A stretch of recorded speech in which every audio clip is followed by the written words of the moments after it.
So in 1976, as a part of the band's fourth studio album, hard rockers Kiss recorded their tribute to a particular city in southeastern Michigan who'd embraced the band from its earliest days. And today I want to talk about what might have been the strangest concert venue that Kiss performed in Detroit Rock City. So stick around. Cat Stanley Space Demons coming at ya!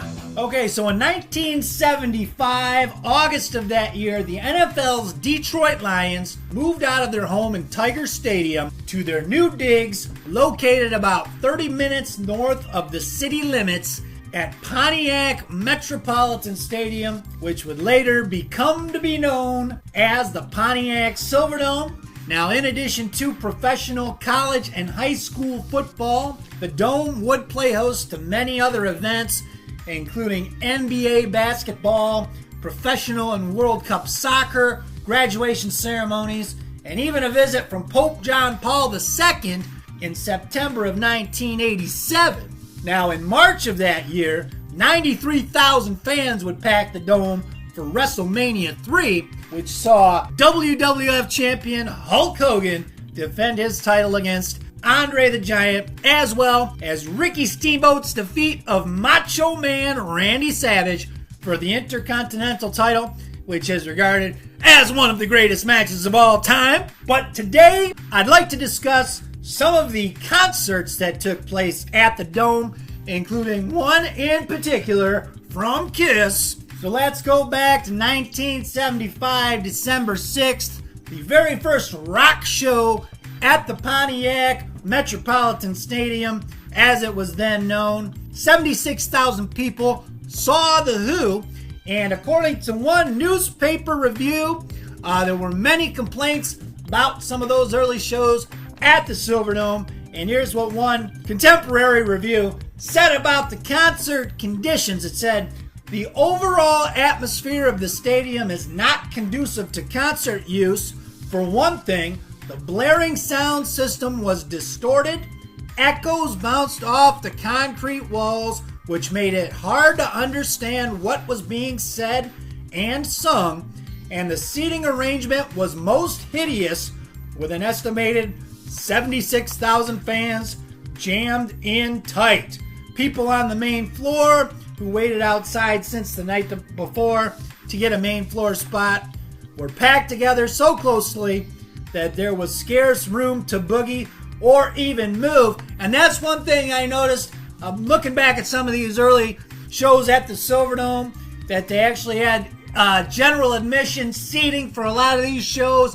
I don't know if that only pertained just to the main floor or if it pertained to the entire stadium.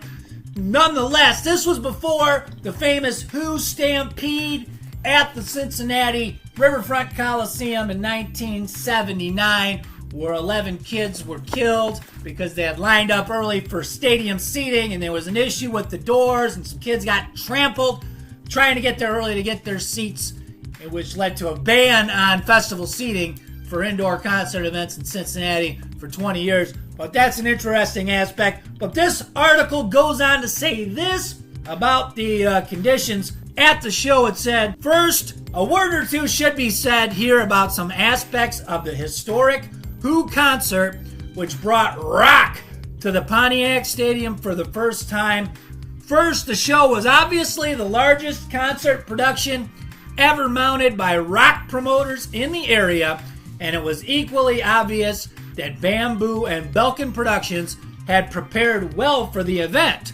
The massive sound and lighting system assembled for the occasion by Showco did as much as anything could do to ameliorate the miserable conditions imposed on the show by the sheer size of the stadium and the total inappropriateness as a musical venue." So these were some popular complaints about rock shows at the Pontiac Silverdome in those early days. Elvis would appear at Silverdome on New Year's Eve in 1975 in front of 60,000 fans, and then Aerosmith would have a show on May 8th, 1976 in front of almost 77,000 fans. And one contemporary newspaper review of that Aerosmith show reiterated some of those complaints about the acoustics of the stadium. It said it was virtually impossible to see the acts because of the size of the stadium.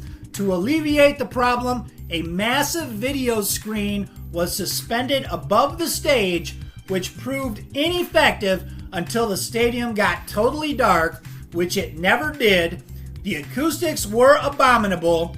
A bi-level structure built from outsized amps pumped distorted sound into a convulsive echo, and that's a theme when it comes to shows at the Silverdome, the echo, the massive sound in that stadium.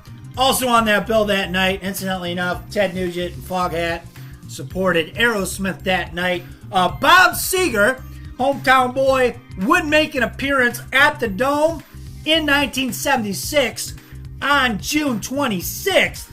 And I just want to take a look here about the advertisement for that show, which also featured guest stars Todd Rundgren and Elvin Bishop. This advertisement boasts that the show is going to have the largest sound system ever assembled in the U.S., specially designed staging to ensure optimum visual performances, 1,600 square foot video projection, brighter than ever. So here they are as a selling point, trying to let people know that June 26th stadium show at Pontiac Stadium, that some of the things they were going to do to ameliorate some of those issues of staging a concert in such a large venue. And apparently that sound system was effective, because this reviewer says Seger's elaborate stage setup immediately proved to be a powerful success, with a monstrous PA system booming the music loud and clear in the stadium, which usually has the acoustics of a big barn, and two huge TV screens behind the stage projecting close-up action for all to see. So Bob Seger didn't have those same issues that some of the earlier shows had at the Dome, but this may have been the exception rather than the rule, because when Elton John appeared at the Dome on July 11th, 1976 in front of 60,000 fans, one reviewer commented that the sound was better than the echo horrors of previous concerts, but still needs a great deal of improvement. One review of a show on August 6th and 7th of that year, 1976, the first annual Cool Jazz Festival, also referred to about 50 to 60,000 seats exposed to the endless echo. You know, I could go on and on about the acoustical nightmares of staging concerts at the Silverdome in those early days. Incidentally enough, Led Zeppelin would appear at the Silverdome on April 30th, 1977, in front of more than 80,000 fans. But let's jump ahead to August 12th, 1978. Now, it appears in an effort to alleviate some of those acoustical issues with a lot of those concerts at the Pontiac Stadium / Silverdome.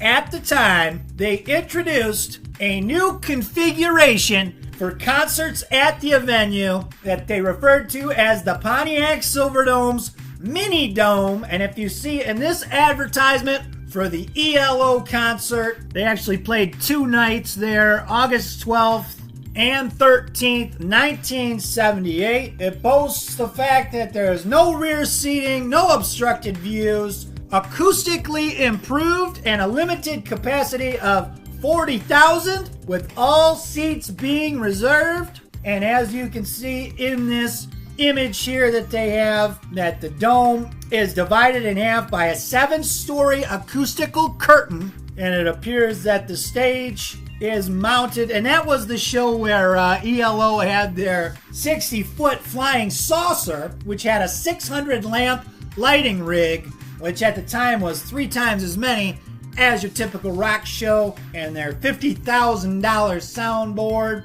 which adjusted for inflation is about $240,000 in 2025 dollars. The review of that show even mentions Kiss. They refer to that stage setup, their flying saucer, and says that they had 13 trucks carting all of their equipment from city to city And even Kiss, in all its flame-throwing excess, has never taken more than 8 trucks on the road. So ELO's elaborate stage production was putting even Kiss to shame at the time. And then Motor City Madman Ted Nugent would perform at the Mini Dome on December 28th of 1978. This contemporary review of the show already refers to Ted Nugent as a gun nut, which kind of surprised me, but that might have been, part of that might have had to do with the fact that on his Weekend Warriors tour, that album cover shows his Gibson Birdland morphing into a shotgun or, automatic weapon of some sort. So that might have had something to do with it. Weekend Warriors, that had to be a pretty fun tour. I think Weekend Warriors has got to be my favorite post-Derek St. Holmes Ted Nugent album. I think St. Holmes reunited with Nugent sometime down the road later on. Frankly, I didn't pay much attention to Nugent's studio releases following Little Miss Dangerous, but I know he hooked back up with St. Holmes numerous times. But that Weekend Warriors was my favorite of the post-St. Holmes Nugent albums.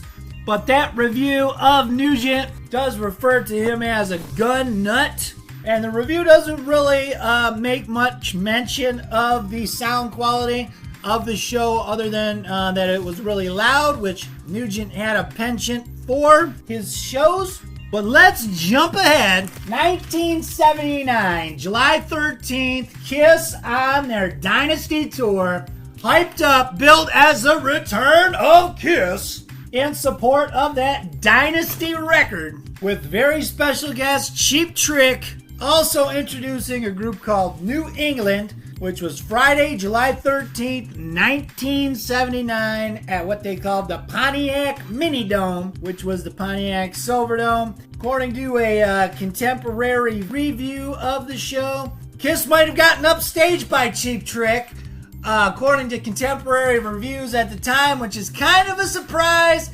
I know, even considering it was the Dynasty Tour, but I've never been a big fan of Cheap Trick, and I've never really done a deep dive into their catalog. Never been compelled to do so, because the songs of theirs, that I'm familiar with, all the radio hits everybody knows. I always thought they were kind of a lightweight band, and I was never really compelled to give their catalog a listen. So I've never really been a fan of Cheap Trick, but it sounds like at that point in their careers, Kiss's live show may have left something to desired, and even a band like Cheap Trick could give them a run for their money. But I did manage to dig up a couple photos that were online of that stage setup for that 1979 Kiss show at the Mini Dome. This one here from a post from Kiss FAQ that wound up on Facebook. This black and white picture looks like a picture of the Kiss crew. You can see the big blue, it was at the time, I think it was a blue curtain that had divided the arena. You see the big Kiss sign, all the crew and everybody. Peter Criss's drum kit.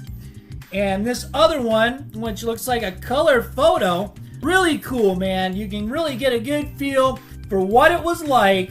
Looks like the stage was probably around the 50-yard line. And they said 35,000 attended that show. I think the typical capacity of the Mini Dome shows was about 42,000, which was would have been about half of the Dome's capacity, which I believe was around 82,000. So that's a pretty cool picture there. So yeah, that's what it looked like. But another interesting thing that occurred to me was the timeline of this thing. Now, that Kiss show was July 13th, 1979. And of course, the big song from that album, Dynasty, the band was supporting, was the song, the disco-tinged I Was Made for Loving You. And on July 28th of that year, the Bee Gees would play to 36,000 fans at the Mini Dome. And it's kind of funny to think that the night before that Kiss show on July 12th was the night of the famous disco demolition at Comiskey Park in Chicago, where Chicago radio DJ Steve Dahl had the promotion between the doubleheader of the baseball game between the Chicago White Sox and the Detroit Tigers, where he blowed up the disco records and a riot ensued, and they had to forfeit the second game of that doubleheader.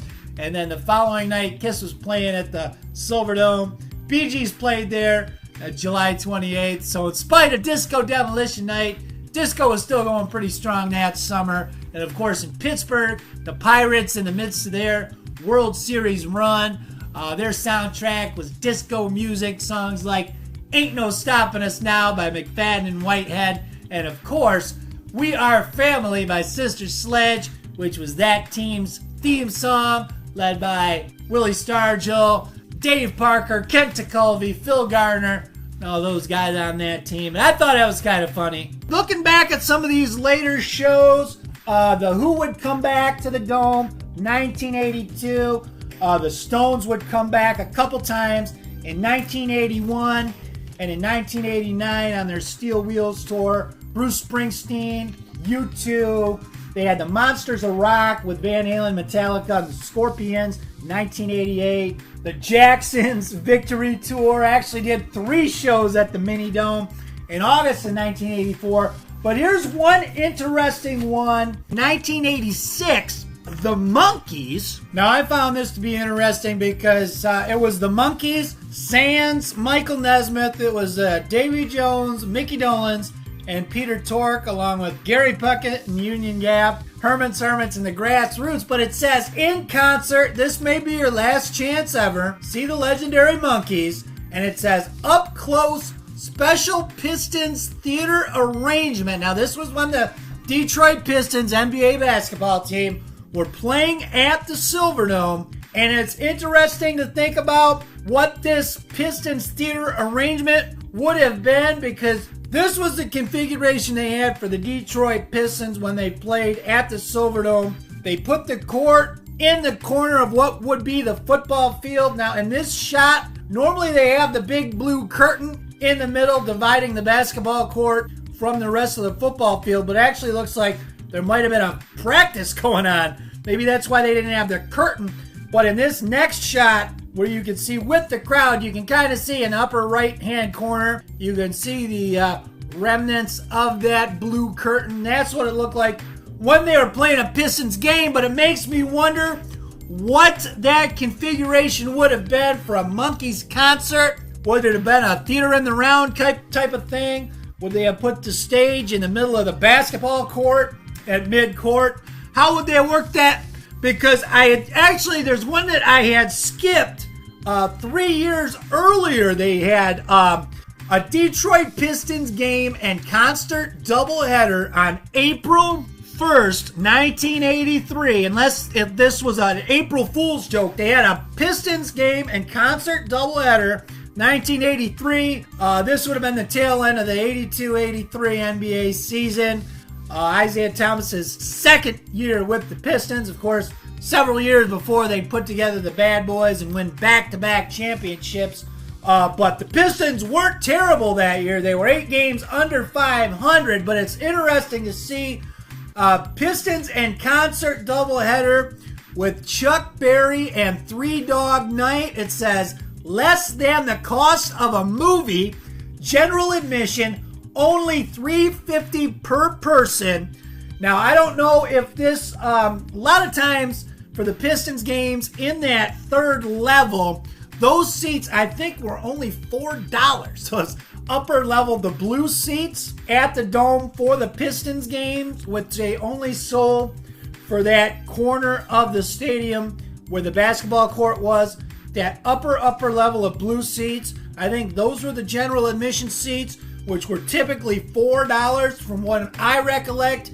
Games I remember going to the Pistons in the late 80s. Now this was 1983, but for $350 per person, you got to see the Pistons game and the concert. Now the Pistons were 9th in attendance that year, so it doesn't sound like they were a very bad draw for basketball. I mean, they had one of the as far as a seating capacity compared to a normal NBA arena, the Pistons were setting attendance records later on when the team started to play well in the Dome. So I don't really know maybe what was going on, but it's very interesting to see this.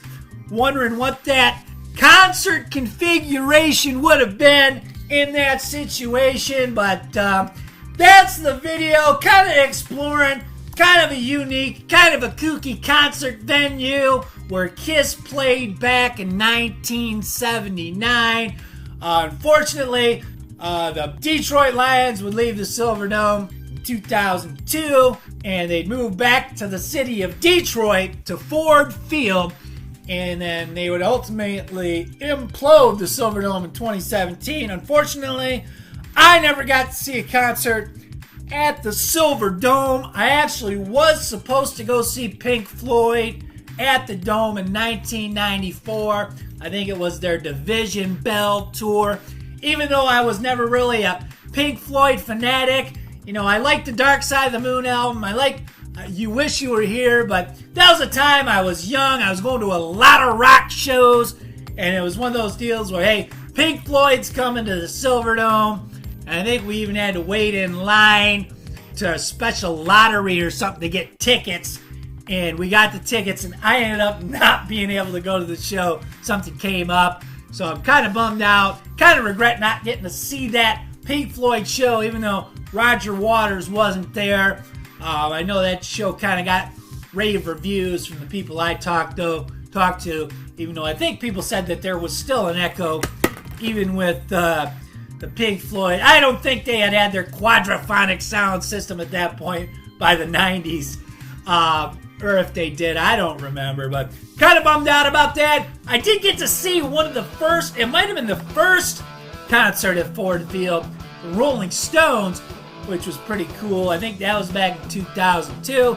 But anyways, that's the video. Wanted to explore something fascinating to me, you know. Local Detroit, Michigan boy, born and bred, lifelong Michiganian, Michigander, whatever you want to call it. And this was fascinating to me. Hope you guys dug it.